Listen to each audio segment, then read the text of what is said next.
all means, I am ready for it. And Hayabusa right now is probably one of the top picks, or not really a top pick, but you know, one of the, let's say, One of the higher ranked assassins in a tier list. So let's see. Let's see how this plays 5 out seconds again. till the Welcome enemy back reaches to the our battlefield. final game Smash of today. It's going to be the Burmese Ghouls versus Welcome to RSG. Mobile Welcome to the land dawn, and let's get this battle on its way. KZP here going straight for that jungle. Ruby DD is ready. And as you can see, the silence is there. Look at the damage output, and RSG starting this off with a poke, with a harass on Ruby DD. Yeah, this is kind of interesting because they didn't really need to do that. They didn't need to go for this harass. They just needed to kind of push the waves as hard as they can. And unfortunately, that's going to force the reset onto Ruby DD. And oh my goodness, KZP is going to force something out of Ruby DD. They're not letting him hit that level 2. They're forcing him out of the lane. He can't walk back in. He needs the help of the rest of his team to do something. He's already missed an entire wave on the EXP lane. They weren't even planning to go for the invade. What they wanted to do was, in fact, just shove the Benedetta out of the lane. Yeah, and they've done a phenomenal job at just that. KZP rotates back. He wants to get maybe this time around, but looks like it's going to be A-OK. Ooh, Kid getting chunked down really, really low. RSG, and again, Sync just he goes for the dive. He successfully kills Ruby DD. Ruby DD is completely out of this game. He is just gone. Look at this, RSG. This might not have favored them in the draft in theory, but in terms of execution and application, man, they're just acing it right now. They are punishing the Burmese Ghouls. Like, what in the world? Like, it's such a minute detail, but the fact that you missed out an entire wave on the EXP lane, Ruby DD is not coming back anytime soon. Thamos will abuse them, and maybe he's trying to buy some time here, but even Sana himself gets a little too hectic here. He thought he could hold on with the Vengeance, but it's still not exactly the most powerful battle spell. It's good, don't get me wrong, but not strong enough to hold his ground. You know what? Khaled, as a side laner, as an offlaner, isn't that strong as he used to be. But if you give him like a lead, like, you know, level 3, level 4 like this, Yeah, it doesn't even matter. they're You just just got certain items that your enemy team doesn't. yeah, he's just gonna keep abusing him time and time again. This has to feel so bad for Ruby DD while the rest of his team is getting ahead to level 5. He hasn't even hit level 4 in comparison to Sync, who hits level 5 with no problems whatsoever, and he is running out of time to catch up in that EXP lane. So right now, a lot of let's say a lot of responsibility has been put into D, and Sana here almost going down. Shadow kill plus the ultimate coming out from D. I'm not entirely sure Sana's thought process there, but I think he couldn't decide on completely retreating or picking up the Molten Size to go for a little bit more damage. Yeah. And I think it was a tough one there, but I don't know if Hayabusa's Shadow made contact with him and Hayabusa hadn't taken it back. So, well, hopefully Wolf will cover that in his analysis. And Ruby DD here, trying to get the scraps of war.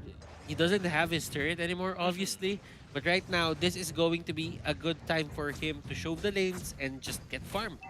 Yeah, and let's see how that works out for him, because right now Burmese Ghouls on the back foot. They're still maintaining gold pretty well. Ruby DD unfortunately has absolutely lost his lane. It's unfortunate to say the least, but he's not completely out of it. He has caught back up, managing to get 2 waves for himself in the EXP lane, pushing him back up to 5 at least. And this is what we meant about RSG, knowing where to hit and when to hit it. Yeah. And these are the pressure points that you don't see right now, but in time, you are going to expect them to, you know, have a bit of a shortage in terms of damage just because the Benedetta had a late start. Yeah, but again, Burmese Ghouls, they did get the turtle, and that's going to be super helpful to catch them back up. So the early game essentially has been nullified. The only real difference is less pressure on the top side without that tier 1.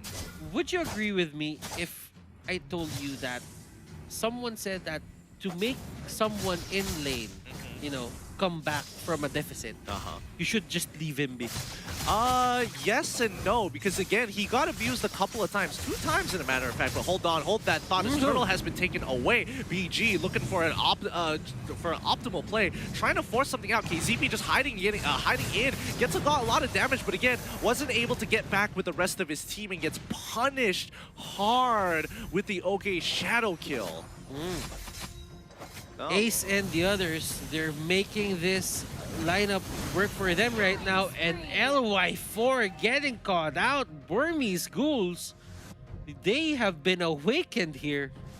Yeah, and they're just going at it. I mean, RSG got the early head start, but right now it doesn't even matter. Burmese Ghouls is finding their way back into this game. Yeah, I mean the mid game has been looking so good for them, and Ace being able to find those kills as well with the help of Maybe has been so beneficial. Sync getting some good damage, but it's a 3v1 situation. Is able to ult on other, gets hit by the stun, and unfortunately not gonna be enough to save the day. Even Jason looking for the return kill, unable to find it with a meteor shower. He really just wanted to get that turret, and he will get it at the cost of his, you know, at the cost of his, you know, ultimate. But then again, looking at it, D here, it's not getting the kills, but you know what? He's been contributing a lot to these skirmishes or the fights that Burmese Ghouls are winning. Yeah, I mean, the Benedetta pick, it has come back, and it was able to kind of just slowly take over this game. And D, especially, putting a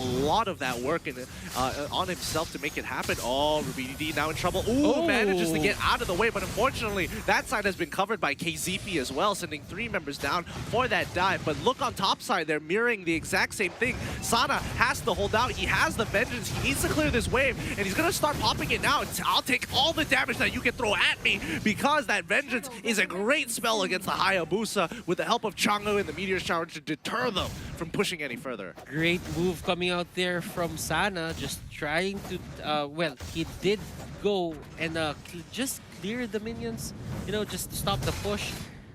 Turret lives for another day, and let's see, Ace here, they're really trying to, you know, get as much gold as possible. They want to make Ace big as possible so that they can fight early as well. Hayabusa is one of those heroes that he has a mid-game power spike. Oh, that's nasty. That is so nasty. LY4 gets caught out. Sync using the Sandstorm Guardian. Tries to chunk out as many people before going out, but it's going to be a mega kill. What a Loi ultimate. What a fast rotation. Just catching RSG off guard. They weren't ready for that trick to be used on them. And they, Burmese Ghouls just goes, you thought you were the only ones who used the Louis? Let me show you how we do it. This is how we do it in Myanmar. This is how we do it in Myanmar. KZP finding the cleanup on the back line. Can he get Kid as well? Oh no, Kid. He flickered the wrong way, but he's able to get the good stun onto Natalia, buying him just enough time to make it on out of there. Oh boy, that's a scary situation to be in. Brute Force Breastplate was picked up by RubiDD. That will give him the extra tankiness that he needs to fight against, what, Khalid? Khalid? I don't think he really needs to win the matchup at this point. He just needs to push the lane and probably, you know, against Natalia as well. Just, you know, just in general, the stats are always going to be good. And D, he can naturally handle Sync all by himself. He is absolutely fine. He's going to be transforming as quickly as possible. He comes in really hard. Brave strikes as well. Oh, such a always remember the bane to his existence. Yeah, it is not great. And just to rub more salt into the wound, they even brought Maybe to come on over as well to ensure, Sandstorm Guardian, Quicksand Guard, big deal. It's as if, you know, he needed help, but just to be safe, Maybe just went for his passive, and you know, no more healing for you. Anti-healing on point. Maybe here, they're trying to assist the Hayabusa. Hayabusa goes down in the process. Vengeance is up. Spell is there. Chang'e trying to help his ally here. Sana really wanting to fight. And look at Sana, is just way too tanky. And here comes the cleanup crew. Harith goes in, but he gets magneted onto that ball, and LY4 almost taking down maybe. Yeah, very, very close. This is becoming quite the game. Burmese Ghouls really finding their stride, and the snowball is pretty much rolling. But a lot of these kills are going. Oh, this corner getting go up. Oh, he makes it just in time. Oh, too close for Comfort D. He's just gonna let him go. It's like, yeah, stay back. Don't come anywhere near my jungle. Yeah, and you know what? It's because of his attack animation or skill cast animation that really costed them that, kill. But all in all, I think it was a great move coming out from Kid, just being defensive and aggressive and knowing the timing of when to use his skills. Yeah, he's doing a really good job, and KZP is going to go invisible once again. Start putting the hurt in random people and scouting out for information. RSG definitely are taking it back just a little bit. Burmese Ghouls, they are also playing very precautiously. They're not playing as reactory as we did see them in games 1 and 2. They have taken a much slower approach against RSG. They have their eyes set on Sana once again. Ace here will try to go for the shadow kill, and they try to burst him down, but D on the other side of the map, he gets a meteor shower in the face. KZP is the next casualty here for the side of RSG, and as you can see, maybe going in, and Sink gets his revenge, but Jason got the kill. Okay. Jason able to get that kill. He's 3-1-3. Let's have a look at the items to see the current status of these players here. 2K ahead. I wouldn't even say 2K. About 1.5K ahead for the side of the Burmese Ghouls, and they're in a comfortable spot. Let's have a look. It's going to be the Ice Queen's Wand and the Glowing Wand coming in from Jason. Sana got Brufa's breastplate, and he opted to go for the Demon Hunter's sword. Okay, fair enough. LY4, Calamity Reaper, Feather, Leviathan, Sink did get the Bloodlust Axe, Blade of Heptaseas, KZP going naturally. Blade of Heptaseas looking to go into Blade of Despair, and on the Burmese Ghouls side, it looks like it's almost pretty much about the same. However, Ace, he is significantly ahead in gold. Ace here, he is having a bit of a field day in terms of just getting those items. It's not as fast as it looks, to be honest. At 12 minutes in, you have the Despair, the Machete, and the Endless Battle. It could have. I think he needs one more item to just go online. He needs one more item. He just needs a little bit more, and I don't know, because they're going to hit their item power spikes at about the same times, and then it's still a 50-50. So Burmese Ghouls really need to start timing it well. Luminous Lord is up and about, but again, the macro play, you can definitely see both RSG and Burmese Ghouls, they're waiting for the person to throw the first nuke. Burmese Ghouls just riding on the fact that they can keep on getting the kills on the Khalid just because they have the Baksha. And Baksha here, I think he always has his eyes set to wherever Khalid is. Because whenever he's there, everyone just gets the capability to take down the Khalid. Take down the Khalid D. Gonna be the first person to jump on, but that Spellfab is keeping him a lot more alive than he should have, but that's not gonna be it. They trade 1 for 1. It's not looking good as the rest of the team is coming in. The Diamond Force has already been popped at Ace. He has finally come here to join the fight. He's gonna be able to get another one, a 2-for-1 trade. Looking real nice, and Ace on the chase. LY4 waiting to get the Diamond Force, but it's just a little too late. Sink unable to get his ult over the wall. Ace is just cleaning up shop. It's going to be 4 for 1 in favor of the Burmese Ghouls. That was a lucky bounce for that shadow kill. It went straight for Jason. Jason was forced to use the flicker, and the timing was perfect for the quad shadow to come out. He went straight for the kill, got the shurikens out, and that's going to be a triple kill for him. Talk about perfect timing for that Hayabusa. Yeah, I mean, he was at the right place at the right time, and he took full advantage of that situation. And now RSG just 5K behind here. Not the best position to be in, but their next upcoming power spike is soon. They can't fight from here on out as Burmese Ghouls just hit their own power spike, so it's something to keep in mind. Now, Sink and the others, they need to be very careful. Nobody can die on their side because the Lord is coming out in just a bit, and it's going to the bottom lane. And let's see, how will Burmese Ghouls push? Will they push with the Lord, or will they push another lane?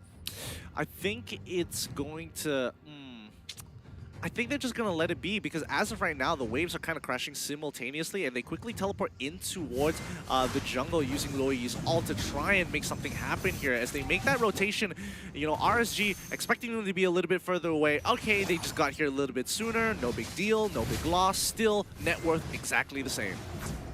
And as you can see, the Lord is here. This is the Luminous Lord, so the charge is up. KZP in the backline. He's come on towards Kim. However, he gets stunned in the process. He gets taken out, but the rest of the squad can't seem to make this happen. Even Sync himself using his ultimate was not enough. Quicksand Guard trying to block as much of that damage. LY4, he manages to pull through. He finds one. Can he get another? But Lord is knocking on the door, and Jason unable to join the fight. RubyDD is going to keep up that push. 4 for nothing again. Jason trying to just hold out, but instead they needed his damage to finish them off. And there we have it. Burmese Ghouls take it away 2-1 against RSG. GG, well played. KZP, he did a lot of damage to the side of Burmese Ghouls by the dashes, but it wasn't enough. They weren't ready to take that fight.